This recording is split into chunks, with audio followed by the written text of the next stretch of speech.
This map shows which of Portland's shelters are shutting down. There's the Columbia shelter with 100 beds and the Fifth Avenue shelter with 75. They're closing in mid-April. The Hanson shelter with 160 beds is closing in June. That's 335 shelter beds total.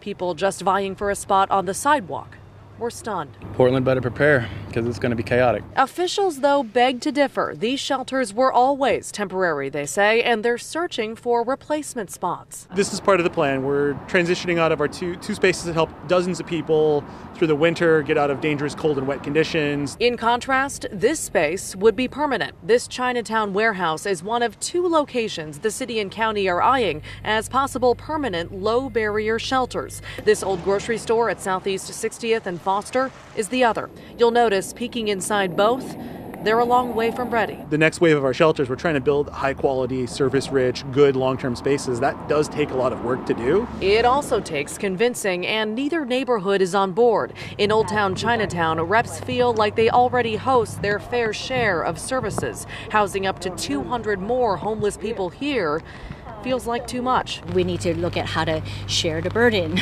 Like Old Town should be, bearing the entire burden of the city, housing all the people who need shelters. While that battle continues on, people in these temporary spaces prepare to move. Officials hope to find more short-term spots for them to go to, but some are scared. I don't know how they're going to pick and choose about who they're going to place somewhere else and how it's going to be tough luck. Keep in mind, word of these closures comes just weeks after the Human Solutions Family Shelter was also closed because the roof essentially collapsed and caved in. That contained 110 kids and their parents. Those people are now staying in motels paid for by the Joint Office. We asked for the difference in price for putting them in motels versus having them in temporary shelters, and we were told it's roughly a few $100s per person per month.